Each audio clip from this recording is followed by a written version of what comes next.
읽겠습니다. 너희도 산 돌같이 신령한 집으로 세워지고 예수 그리스도로 말미암아 하나님이 기쁘게 받으실 신령한 제사를 드릴 거룩한 제사장이 될지니라. 아멘. 베드로전서 2장 1절부터 5절까지 본문입니다. 거룩한 제사장이 될지니라. 거룩한 제사장이 될지니라. 말씀의 제목입니다. 5절에 나와 있습니다. 5절 말씀 보시면 너희도 산 돌같이 신령한 집으로 세워지고 예수 그리스도로 말미암아 하나님이 기쁘게 받으실 신령한 제사를 드릴 거룩한 제사장이 될지니라. 자, 거룩한 제사장이 되라. 이 말씀을 함께 받고자 합니다. 먼저 제사장의 개념을 우리가 먼저 이해를 해야 되겠죠. 제사장. 성전에서 제사와 제물을 관리하는 일을 맡은 사람들을 우리는 이제 제사장이라고 이야기합니다. 이게 이제 문자적인 해석인데요. 그러면 성경에서는 왜 제사장을 우리 가운데 보여주시고 가르쳐 주시는 것인가? 하나님이 가지고 계신 의도가 담겨져 있다는 거예요. 그래서 그것을 2000적으로 살펴본다라고 해서 성경에서 가르치고 있는 제사장의 개념이 무엇인지, 그 의미가 무엇인지를 우리가 레위기를 통해서 살펴볼 수 있습니다. 제사장이란, 제사란 거룩이 무엇인지를 우리 가운데 설명하는 과정이라는 거죠. 거룩. 우리가 이제 이틀 전에 살펴봤습니다만, 거룩이 무슨 뜻이냐?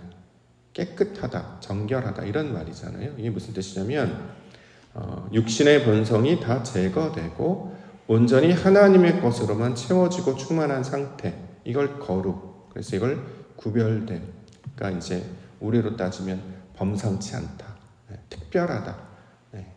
매우 특별하다, 이런 말로 우리가 이걸 받았습니다. 왜냐하면 거룩이라고 하는 속성이 하나님이 가지고 계신 속성이기 때문에 사람이 가지고 있는, 육신으로 태어나 가지고 있는 본성적인 것 가운데 있던 자들이 그 육신의 본성들이 다 사라지고 하나님의 속성을 받아들이는 거예요. 그러면 땅에 속한 사람이 하늘에 속한 사람이 되는 것이죠. 자, 이 과정을 거룩이라고 이야기하는데, 이 거룩이라고 하는 것이 흠도 없고 점도 없는 그 온전한 제물이 되는 것처럼, 자, 이 제물이 거룩한 제물이 되는 것처럼 이것을 제사의 내용으로 가르쳐주고 있고, 그 가운데 그 일을 감당하는 제사장은 성전 안에서 하나님의 일을 하는 자로 우리 가운데 보여주셨습니다.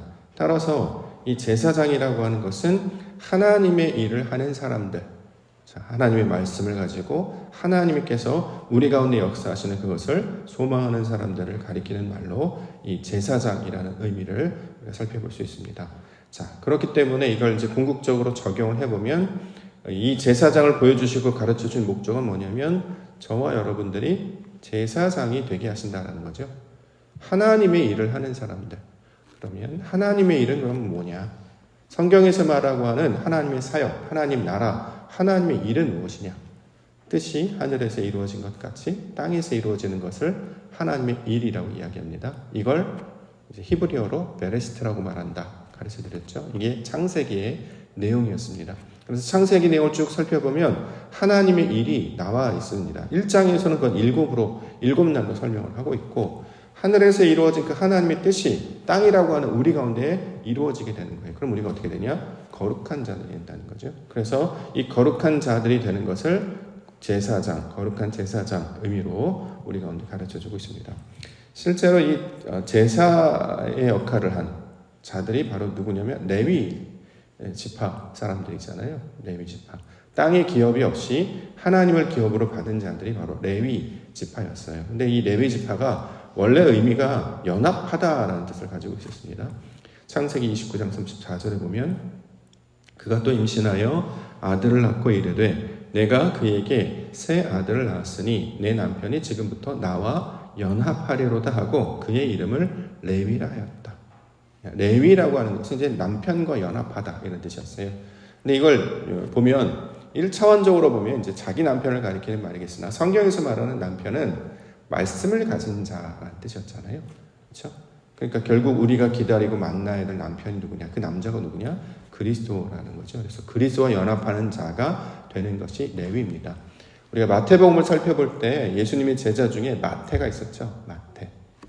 죽음에서 부활하다, 이런 뜻 가지고 있는 사람. 그래서 그가 나중에 예수님 뭐라고 부릅니까? 레위 사람이었잖아요. 원래 이름이 레위였죠. 근데 그가 영적으로 변화된 자, 그래서 그를 레위라고 부르지 않고 마태라고 주님께서 이렇게 불러주셨습니다. 자, 이처럼 말씀을 가진 자와 연합하는 것을 레위라고 하고 그것을 제사장의 개념으로 우리 가운데 가르쳐주고 있습니다.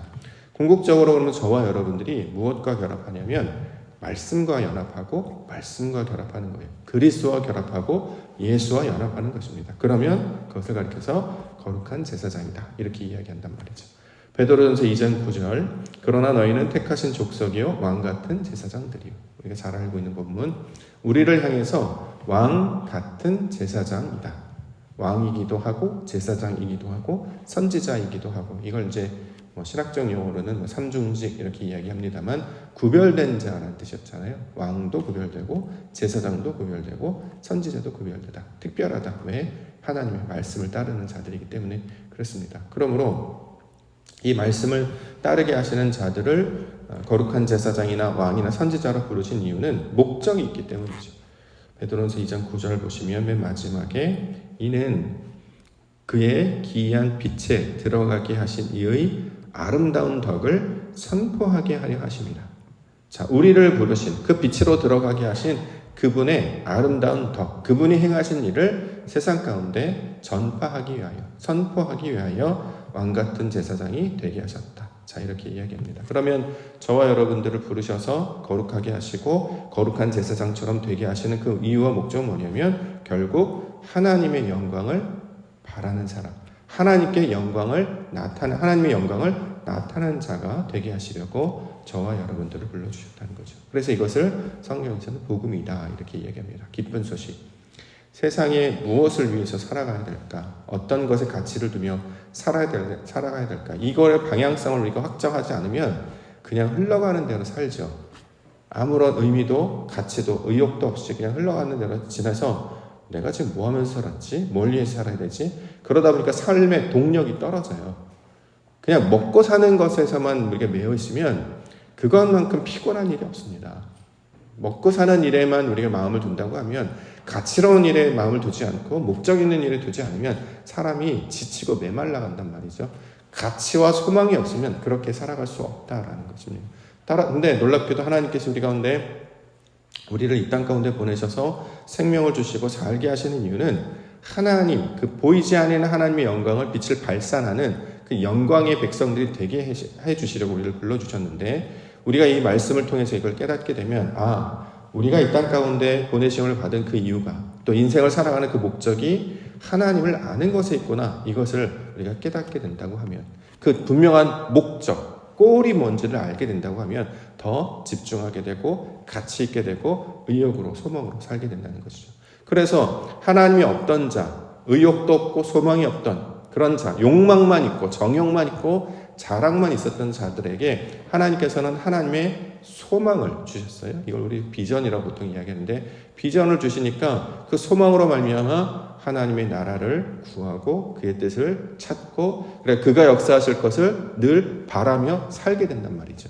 이걸 깨어있다. 이걸 살아있다라고 이야기를 한단 말이죠. 자, 이처럼 살아있는 백성 되게 하기 위해서 저와 여러분들을 불러주신 줄 믿습니다. 이걸 이제 지난주에는 생존자라는 말로 우리가 살펴봤잖아요. 살아있는 자. 자, 이 동일한 개념을 다른 말로는 거룩한 제사장이 된다. 이렇게 말씀하고 있습니다. 저와 여러분들을 그 거룩한 제사장들로 불러주셔서 아름다운 덕을 선포하게 하여 주실 줄 믿습니다. 하나님의 영광을 발산하는 자. 그래서 연말 시상식 같은 데 보면 상 받는 그 많은 배우들이나 유명인들 보면 하나님께 영광 돌립니다. 이런 말 많이 하거든요. 왜 그러냐면 그분의 영광을 반사하는 비추는 역할을 했을 뿐이지 내가 가진 조건이나 능력을 통해서 이것을 얻은 것이 아니다. 온전히 은혜 때문이다. 자, 그 고백을 하는 사람들이 보게 되는데요. 마찬가지로 인생을 살게 하면서 우리가 살아가면서 우리의 인생 가운데 나타나는 모든 일이 우리의 힘과 노력이 아니라 그분께서 역사하시는 그분의 일이었습니다. 그러므로 하나님의 영광 돌립니다. 라고 하는 그런 자들일 때 성경 거룩한 제사장이다. 이렇게 이야기하고 있습니다. 저와 여러분들을 거룩한 제사장 불러주시고 그렇게 만들어 주실 줄 믿습니다. 이것을 소망하며 살아가시는 성도님과 교회 되기를 원합니다. 자, 말씀 보겠습니다. 신령한 저들 사모하라. 1절과 2절 그러므로 모든 악독과 모든 기만과 외식과 시기와 모든 비방하는 말을 버리고 갓난 아기들 같이 순전하고 신령한 젖을 사모하라. 이는 그로 말미암아 너희로 구원에 이르도록 자라게 하려 합니다. 자, 갓난 아기들 같이 순전하고 신령한 젖. 이걸 이제 1차적으로 따지면 모유를 가리키는 말이겠죠. 그냥 문자적으로 그대로 해석하면 신령한 젖, 모유. 엄마에게서 주는 어떤 양식. 아기는 그걸 먹어야 자라잖아요. 근데 이제 순전하고 신령한 젖이라고 했으니까 그 모유, 1차적인 이 땅에서 말하는 그걸 가리키는 말이 아니라 그와 같은 속성을 가진 말을 찾아야 된단 말이죠. 그렇기 때문에 성경에서는 신령한 젖을 뭐라고 하냐면 말씀이라고 이야기하는 것입니다. 히브리서 5장 11절 우리가 살펴본 적이 있는데 멜기세덱에 관하여는 우리가 할 말이 많으니 너희가 듣는 것이 둔함으로 설명하기 어려우니라. 때가 오래되었으므로 너희가 마땅히 선생이 되었을 터인데 너희가 다시 하나님의 말씀의 초보에 대하여 누구에게 가르침을 받아야 할 처지이니 단단한 음식은 못 먹고 젖이나 먹어야 할 자가 되었도다. 이는 젖을 먹는 자마다 어린아이니 의의 말씀을 경험하지 못한 자. 자, 말씀이 가지고 있는 그 원래적인 속성을 깨닫지 못하는, 그러니까 스스로는 이거를 말씀 이해할 수 없기 때문에 배워야 되는 거예요. 가르침을 받아야 되는 거예요. 엄마에게서 나오는 모유를 그대로 받아야 아이가 먹고 성장하는 것처럼 하나님의 말씀을 가르쳐주는, 말씀을 전하는 자의 소위 말하는 전달해주는 음식을 받아 먹고 자는 자를 성경은 이제 어린아이다 이렇게 이야기하는 거죠. 사도 바울은 고린도서 3장 2절에 내가 너희를 젖으로 먹이고 밥으로 아니하였다. 젖은 씹을 필요가 없잖아요. 그러니까 이가 없을 때 먹는 음식이 젖이잖아요. 그러니까 이가 나중에 생긴단 말이죠. 요번에 또 둘째 소식이 들리는데요. 네, 주일날 아마 알게 되실 겁니다. 둘째가 또 이제 생겨났습니다. 우리 교회에. 그래서 희로 동생, 희로 동생 생겼다고 또 생겼어요. 자, 아이가 태어나면 이가 나기 전까지는 젖을 먹다가 이가 나면 이제 씹죠. 이를. 왜냐하면 음식이 조금 더 딱딱하기 때문에. 그래 이제 그걸 먹고 그 다음에 이제 도구를 사용해서 이제 자라는 것처럼 우리가 처음에는 말씀을 제대로 못 먹기 때문에 공급해주는, 마치 엄마가 모유를 주는 것처럼 공급해주는, 그냥 그대로 이제 전달받습니다. 근데 시간이 지나면 이거 씹도록 해주셨어요. 왜 그러냐면 형식을 담아서 주기 때문에. 그렇기 때문에 이가 있어야 딱딱한 음식을 먹을 수가 있습니다. 이건 이제 성장하고 난 다음에 어린아이를 통해서 좀 더 자란 소년을 통해 설명하는 것처럼 우리도 말씀의 초보일 때는 그냥 먹다가 시간이 지나면 우리가 이제 그것을 씹을 수 있어야 됩니다. 근데 문제는 우리가 이가 없잖아요. 그래서 나온 말이 뭐라고요? 눈에는 눈, 이에는 이가 그 뜻이라고 했어요. 눈에는 눈, 내가 눈을 다쳤으니 너도 눈을 다쳐야 돼. 내가 이가 없으니 너도 이가 다쳐야 돼. 이런 동해보복법에 관한 내용이 아니라 하나님의 눈이 내 눈이 되게 해주시고 하나님의 이가 내 이가 되게 해주십시오. 이런 뜻이었어요. 앞에 있는 것은 하나님의 것, 뒤에 있는 것은 우리 것. 그래서 눈이 없던 자가 눈을 가지니까 보게 되는 것이고 이가 없던 자가 이를 가지니까 씹을 수 있게 되는 거예요. 그때서부터는 말씀을 그냥 먹지 않고 씹어서, 그러면 이제 어떻게 돼요? 자꾸 되새기고 이걸 이제 묵상하다, 되새김지다 하나라는 뜻으로 통해서 말씀을 이렇게 먹으면 그 안에서 장분이 쫙 올라오게 되는 거죠. 그래서 초식동물들이 풀만 먹는데도 막 등치가 이러고 힘이 센 이유가 뭡니까? 초식동물들 쓰잖아요. 풀 먹어봐서 알면 씁니다. 그냥 먹으면 써요. 근데 그거를 2번, 3번, 4번 이렇게 반복해서 먹으면 그 안에서 당분이 얻어지게 된대요. 이게 이제 영양학자들이 밝혀낸 이야기였고, 예전 장로님이 설교하실 때 한번 예화를 들어주셨는데, 그거를 3번, 4번 꼭 씹으면 당분이 올라오기 때문에 그게 엄청난 에너지를 나타내기 때문에 그 초식동물이 힘이 나타나는 것이다. 이렇게 영양학자가 밝혀내고 있습니다. 말씀도 똑같다는 거죠. 그냥 먹다가 이제 우리가 이제 먹습니다. 처음에는 써서 잘 못 먹어요. 그래서 구약에 보면 마라 사건이 있죠. 써서 못 먹다가 나뭇가지를 던지니까 달아졌다. 마찬가지로 우리가 반추동물처럼 말씀을 먹고 씹고 계속 묵상하면 그 안에서 영양분이 쫙 나와서 우리가 소위 말하는 강건해지게 되는 그 일을 주고 있습니다. 말씀이 그와 같은 역할을 하게 되는 것이다. 그래서 아직은 이제 말씀의 초보이기 때문에 그 신령한 젖, 원래 어머니의 젖으로 말미암아 자라는 그 어린아이와 같이 순전하고 신령한 젖을 사모하라. 이것을 얻도록 간구하고 소망하라. 이렇게 말씀을 주고 있습니다. 그럼 어떤 일이 벌어지느냐? 2절 하반절에 그로 말미암아 너희로 구원에 이르도록 자라게 한다. 이렇게 설명하는 거죠. 말씀을 잘 읽고 잘 먹으면 어떻게 해요? 구원에 이르게 되고 자라게 된다. 그러므로 말씀을 계속 먹어야 되고 계속 씹어야 되고 계속 묵상해야 됩니다. 그래서 우리가 계속 반복적으로 하는 말이 이 말씀을 왜 주었는지를 늘 찾고, 만약에 어제 같은 경우 형제라는 말 주었으면 나 형제 알아, 내 가족을 말하는 거네, 이렇게 판단하면 안 된다는 거예요. 그러면 겉에 껍데기만 먹고 버리는 것과 똑같기 때문에 형제라는 말을 주면 계속 씹어서 그걸 분해해야 합니다. 그러다 보니까 그 형제가 육신의 혈통적 관계를 가리키는 말이 아니라 예수님께서 해석해 주신 그 자를 가리키는 말이었고, 성경에서 말하는 그 형제는 그리스도 예수를 가리키는 말이었고, 결국 형제 사랑이라고 하는 것은 예수님을 사랑하는 것이고 하나님의 뜻을 따르는 것이었다라고 계속 나아가잖아요. 마찬가지로 제사장도 그렇게 해석해야 되고 하늘과 땅도 그렇게 해석하며 나아가야 된다라는 거죠. 그거를 말씀을 반복적으로 먹고 씹고 하는 것에 대한 그 은혜로 자라게 하시는 모습입니다. 그러면 계속 그런 과정을 왜 계속 겪어야 되냐면, 그래야 어디에 다다라요? 하나님께 다다를 수 있기 때문에. 그렇죠? 하나님 만날 수 있기 때문에 그 과정을 하는 것임을 잊지 말아야 할 것입니다. 젖을 그러면 이렇게 먹는다는 것은 어떤 의미인가? 그 다음에 아주 친절하게 설명합니다. 3절. 너희가 주의 인자하심을 맛보았으면 그리하라. 인자하심, 헤세드잖아요.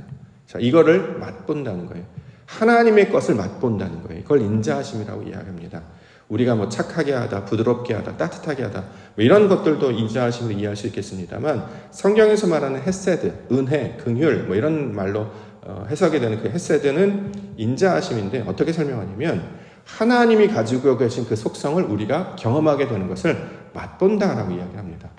사람이 가지고 있는 특징 말고요, 하나님이 가지고 있는 특징을 우리가 맛보는 거예요.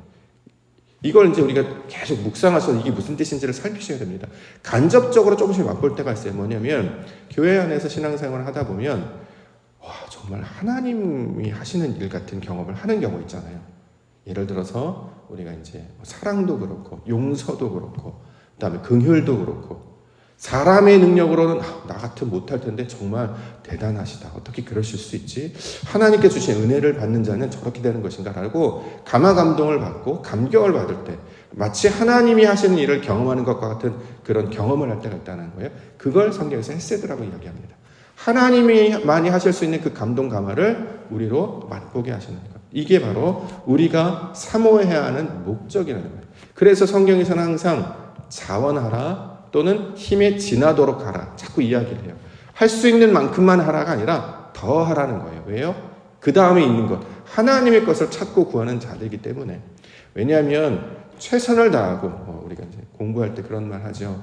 공부할 때 어떻게 공부 잘합니까? 어떻게 해야 뭐 실력을 쌓습니까? 열심히 해야 됩니다. 근데 그 열심들을 해석들 많이 해주신다고요? 남들 하는 만큼 하는 건 열심이 아니다. 그건 다 하는 거다. 남들 하는 만큼 하고 거기에 너가 가지고 특별한 걸 더 얹어, 이게 열심이다. 거기서부터가 열심이다. 그 얘기를 하는데 신앙적으로도 굉장히 통찰이 있는 말이라고 생각을 합니다. 우리도 할 수 있는 만큼이 아니라 이건 내 힘으로 하는 게 아니고 하나님이 주시는 것이다. 그 지경까지 나아가게 되셔서 그 할 수 없을 것 같았는데 나에게 감동도 주시고 능력도 주시고 하게 하시는 그 하나님의 놀라운 일을 경험하는 것을 인자하심을 맛본다, 이렇게 설명하고 있습니다. 우리가 구하는 것은 이 땅에서 무엇을 먹을까 마실까 입을까 정도가 아니었어요. 그렇죠? 이건 다 이방인들이나 구하는 것이고, 이런 것들은 원래 하나님께서 너에게 이미 있어야 되는 거 안다. 그런 너희는 이 땅에서 할 수 있는 그런 것을 구하지 말고 먼저 하나님의 나라와 그의 뜻을 구하라. 계속 반복적으로 말씀하고 있단 말이죠. 그러므로 우리 기도의 지경과 우리의 어떤 깊이와 넓이가 훨씬 더 확장되어야 합니다. 그래서 우리가 그때부터 더 과감하게 아픈 자들이 있을 때 하나님 고쳐달라고 이야기를 하고 있고, 어려운 일을 만났을 때 주님께서 풀어달라고 하고 있고, 왜 그러냐면 이거는 우리가 이미 알아요. 사람이 할 수 없다라는 걸 알고 있기 때문에 하나님만이 하실 수 있습니다. 하나님께서 낫게 해주시고 하나님께서 길을 열어주셔야지 할 수 있습니다라는 걸 알고 있기 때문에 그렇게 기도의 지경을 넓혀가게 된다는 거죠. 왜요? 그게 인자하심을 맛보는 자이기 때문입니다. 하나님의 인자하심을 맛본 자들은 세상의 것을 미련을 두지 않습니다. 우리가 소위 말하는 좋은 음식 먹어보면 소위 말하는 품질 좀 떨어지는 것에 대해서 마음을 두지 않잖아요. 멋진 것, 아주 고급진 것, 화려한 걸 경험하고 나면 그 전의 것들은 이렇게 좀 시시해지는 이런 느낌을 갖는 것처럼 하나님의 그 위대하심과 영광을 경험하는 자들은 세상 가운데 마음을 두며 나아가지 않게 된다는 거죠. 예전에는 하나하나 일일이 다 따지고 이거 갖고 괜히 어쩌니 마음을 뒀던 자가 큰 마음을 품게 되니까, 하나님을 경험하게 되니까 하나도 이건 자잘한 문제에 불과하다는 거죠.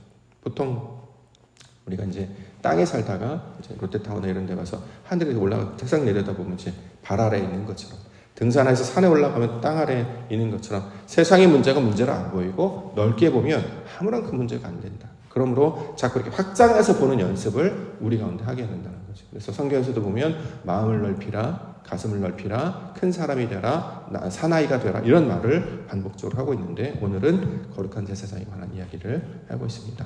자, 어떻게 해야 되는가? 산돌이신 그리스도 예수로 말미암는다. 4절과 5절. 사람에게는 버림바가 되었으나 하나님께서는 택하심을 입은 보배로운 산돌이신 예수께 나아가 너희도 산돌같이 신령한 집으로 세워지고 예수 그리스도로 말미암아 하나님이 기쁘게 받으실 신령한 제사를 드릴 거룩한 제사장이 될지니라. 자, 산돌, 리빙스톤, 우리가 영어 어렸을 때 배웠던 이게 이 뜻이었더라고요. 살아있는 돌이라는 뜻이에요. 죽은 돌이 있느냐? 그렇죠? 산돌이 있으니까 죽은 돌도 있겠죠.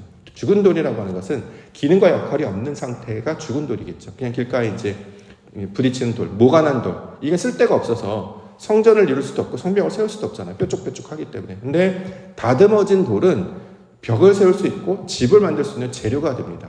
그래서 네모 반듯한 돌을 이야기할 때 우리가 이제 예수님을 향해서 모퉁이돌이라고 이야기하죠. 이제 버림받은 모퉁이돌이라고 하지만 모퉁이돌을 말하는 이유는 뭐냐면 그 모퉁이돌 때문에 돌과 돌을 연결시킬 수 있는 그 조인트 역할을 하는 거예요. 하나님과 우리를 연결시킬 수 있는, 그럴 때 기능과 역할을 부여받은 돌이 되었기 때문에 그걸 살아있다라고 이야기한단 말이죠. 예수님이 바로 그 역할을 하셨잖아요. 하나님과 우리를 연결시켜 주셨단 말이죠. 우리도 돌 같은 역할을 해야 되는, 어떤 돌이냐면 윗돌이 아랫돌을 깨트려서 우리가 새롭게 빚어진 새 돌이 되면 그 돌로 그냥 가만히 있는 것이 아니라 기능과 역할을 해야 살아있는 자가 됩니다. 하나님과 연결되어 있는 자가 되어야 된단 말이죠. 그 일을 누가 하셨느냐? 예수로 말미암아 했기 때문에 누구에게 붙어 있으라? 예수님께 붙어 있으라. 그러면 이걸 거룩한 제사장이다 라고 말하고 있는 것입니다.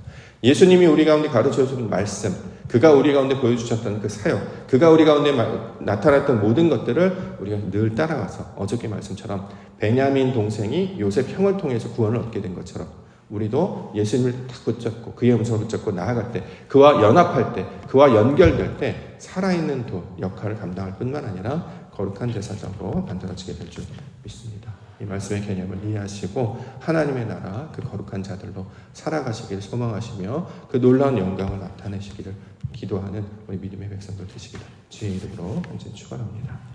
기도하겠습니다.